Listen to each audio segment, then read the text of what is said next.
All right, guys. Hey, welcome to another edition of Cultivating Creation. I'm your host, Evan Akins, and hey, it's another great day on the farm. I'm actually out here on our Pike County track, and today we're pulling feeders and traps. Um, Wanted to talk with you a little bit about the feeders we run and why. And I guess first thing would be the why. Um, if we're thinking why biologically, uh, maybe into July, August, and September down here in the deep south, most of your natural vegetation has long outlasted its palatability, and so uh, those mamas are full with babies, and the bucks are doing their thing, and so we generally try to put out corn feed around about August. Um, Sometimes a little earlier, but sometimes August, September, and we do that to help those mamas get those babies, and maybe get a little good feed when the rest of the natural vegetation is lost its palatability. But outside of why biologically, the most obvious thing is why for our hunting. For a long time here on this place in Pike County, I ran no feed, none whatsoever, no bait, no feed, no nothing. And I just lost out on the deer. We've got such a small place here that neighbors to this side and the neighbors to that side were feeding, and uh, I got to talking with them. We have good relationships, and they would tell me how many tons of feed that they were putting out. And so eventually, when the state of Mississippi legalized it, I succumbed and started putting out feed as well. And I did notice more movement towards the feeders. And so, outside of the little reason of why biologically, more of the reason is why for our hunting and wildlife observation. And so we put it out and we hunt around them. This one, as you can tell, is in the middle of a food plot. We tried it here this year, and I kind of like it. We're going to make some adjustments. We'll talk about that in a minute. But we had it at a different place around the food plot, and we were hunting it there. And then we moved it here, and I kind of like it here. So, and that's another thing. You play with your feeders and your food plots, and just see what you like, and try them different things, and see how the deer react to it. But I wanted to talk to you about the two main types of feeders that we're running on our farms, and maybe this will help you out. And the first one that you see, and we'll talk about first, is the one standing behind me, is a 50-gallon drum spin cast feeder. And the state of Mississippi does require that if you're going to run feed, that this is one of the two options, that you spin that feed out and that it doesn't just pour on the ground. You only put enough out that the deer, the critters, will eat it within a day or two. So pretty prototypical 50-gallon drum. You might can tell right here, screw. And what that is we have a funnel that you can buy on the inside of it, and that funnel goes down to a hole that we drilled out in the bottom. In the bottom of that hole, you can buy these. They're readily available. We put one Moultrie all-in-one feeder, and these things have just been brilliant because they take 4 AA batteries, and we run in them 4 lithium AA's. And so I'm looking on the ground today, and here we are. Well, let's see. Here we are almost. Here we are almost in May, and there's feed on the ground. And I put this thing out in August, so almost complete year on one set of batteries, and that's what we want. That's the idea. That's the philosophy behind this particular feeder, and that is we can set it in a place where we can set it, fill it up, put batteries in it, and forget about it. We're not coming back in here every day and filling this thing up. We're not disturbing the area. We put it on spin, put the batteries in it, and we let it go. And that's why we put these feeders where we do. The idea is to put them in hard to reach, difficult locations. And that's actually why we're moving this one today. This one is not in a hard to reach, in a difficult location. I actually drove my truck right up to it, and it's a few hundred yards from my house. And so we're going to move this to the place where I need a spin cast feeder that is in a hard to reach, in a difficult location. And we're going to put in its place in July or August a trawl feeder, which we'll show you an example of that in a minute. But for now, you know, the idea is this is one of the things that we're running. We do put corn in it. We do set it twice a day, 30 minutes after daylight, 30 minutes before sunset. So, you know, right about kind of the thought is 7:30, 4:30 kind of thing. And so we set it and forget it. And that seems to work pretty good.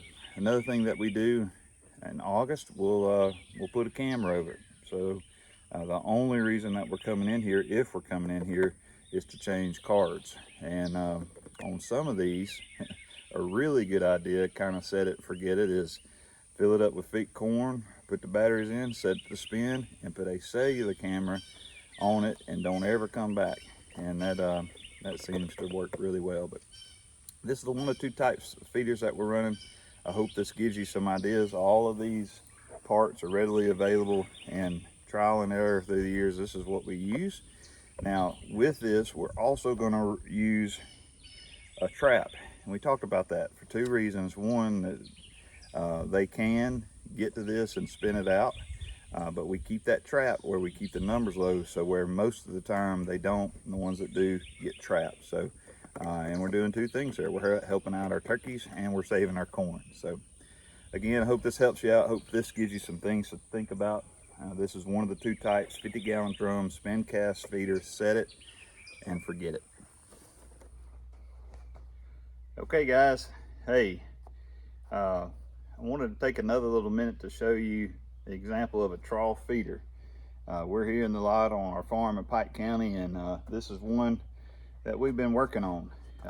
We actually found these on our property in Jasper County, and a few months ago we drug this one up here to Pike County, and it needed a new roof on it. And so we just got through with that little project today, put a brand new roof on it. And you know, the idea is that just what the name says, it's a trough feeder. And so again, around July, August, we'll be putting corn and different kinds of feed in the trough. Now I will say the one thing about this that we're experimenting now and trying to figure this out, you can put different feeds in here that you that won't necessarily work in a spin feeder. And so BB squared might be a big commercial example. We got a feed around here called Mobucks that works really well, except when it's wet. So we're going to try Mobucks in a trough feeder. And there's some other feeds like that our neighbors have that are more granular and won't spin out of a feeder. And so you have the opportunity to use in a trough feeder. This is legal by the state of Mississippi. It is covered, and the feed's not going to get wet. Hopefully it's not going to ruin. But the thing about this feeder, in contrast to our 50-gallon drum spin feeder, is that we need these to be fairly accessible. And the few places that we have these out, both in Pike County and Jasper County, we can literally drive the truck up to. And so they're very accessible. And we're going to leave this one here in the lot for a couple of months, and then come July, August, we'll put that out in a place that we can drive to. And so just a couple options to think about as you feed, if you feed, what is legal, and try, like I said, try a few different situations and setups, and spin feeder, a trough feeder, see what your deer like. You know, I will say sometimes deer take getting used to putting their head in the trough. Sometimes that takes some time, so I wouldn't drag one out there, say October, and want to bow hunt over it. You know, get it on out there early, let the deer get used to it. Same thing with the spin feeders. You know, it takes a little time, especially for those old mature bucks, to get used to those.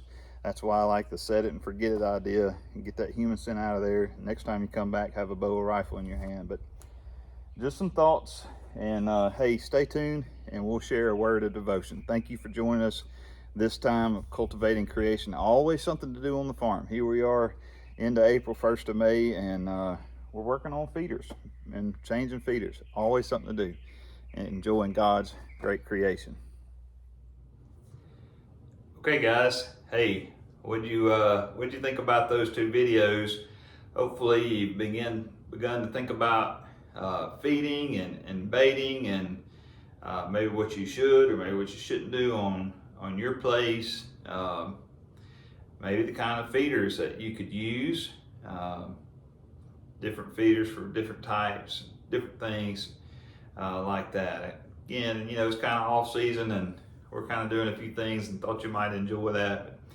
I wanted to share a word with you here out of the scriptures today, really very similar to what we're doing to set up a feeder and to shoot a deer. And you know, the thought is, for me, when I set my feeder out, you know, at some point I'm going to come back to that and I'm going to hunt over it, and an unsuspected deer is going to come in and I'm going to kill it. And spiritually, as we think about cultivating the pinnacle of creation, that is our hearts and our souls, it's interesting that James tells us how the adversary, the devil, does something very similar to us that leads to death. So listen to these words, and we're going to talk about it. James 1:14 through 15. But each one is tempted when he is carried away and enticed by his own lust. Then when his lust has conceived, it gives birth to sin. And when sin is accomplished, it brings forth death. So James, the brother of our Lord Jesus, is really doing an anatomy, a step-by-step process of how we go from being tempted and enticed to lusting, to sinning, and to death. The Bible says we've all fallen short of the glory of God, for the wages of sin is death. And so James is really helping us see how it goes from lust and enticement to death. And if you think about that, it's kind of crazy how similar it is to throwing out some corn and a deer being hungry and him coming in there and getting shot. And for us, it looks different, right? And so maybe we're enticed by something we see. The phones we carry around in our hands and in our pockets can show us all kinds of things that we have no business looking at. Maybe it's something that we've heard, right? The little song we sung when we were kids, be careful little ears what you hear. And maybe you hear something and you shouldn't hear it. But maybe it's something, you know, with our mouth and something we want to speak, and we're enticed to speak something that we shouldn't. Funny story today, I was at lunch and I saw these little bitty chocolate chip cookie covered Reese Pieces desserts. And when I was going through the line, I saw those there and I said, you know, I don't need to have any of those. I need to have one of those. But the closer it got, I was putting my plate, the closer it got, I'd convinced myself that I'd have one. And so sure enough, I got up there and I put one in my plate, went down and ate my lunch, ate the rest of the things that I had, you know, they're on my plate, and I saved that chocolate chip cookie Reese's Pieces for dessert, and I popped it in my mouth, and oh, it was so good, and I had to have another one. And so the plan was to have 0, but before it was over, I had 2. And it's a funny illustration, but it's so true of how that happens, just as James is saying. We don't plan to have anything like that, and then all of a sudden we're enticed, and then all of a sudden we lust, and then all of a sudden we sin, and before we know it, we're guilty of sin before a holy God. And the Bible clearly says the wages, what we earn when we sin, is death. And so if you really begin to think about it, it's very similar what the adversary does to us spiritually as to what we're doing when we're putting out bait for the game that we chase. And so a word of warning in today's devotion. Be careful about those things in which you're prone to lust after. be forewarned that those lusts can lead to death.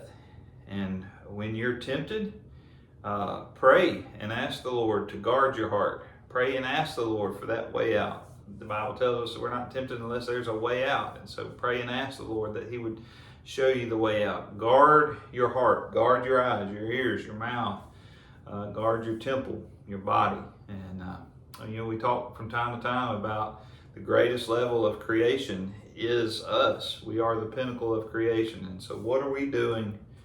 What are we doing to cultivate the pinnacle of creation? Man, I hope this helps you out. I hope this makes you think about, maybe the ways that the old devil's after you and tempting you to lust and to sin and even unto death. And I hope this will help you guard your heart. If I can do anything to help in that, please let me know. You can comment here on my page, my channel. You can follow me on social media. I'd even love to give you my phone number, email, whatever we can do to help you. Please let us know. And if there's anything we can do to help cultivate your little slice of heaven, putting out feed and picking feeders, all those things, we want to do what we can help. I hope this really helps you. Hope you'll tune in next time. Have a blessed day. Hey guys, I hope you enjoyed this episode of Cultivating Creation. If you did and you want to see more videos like this, make sure to subscribe and turn on that bell. Bye!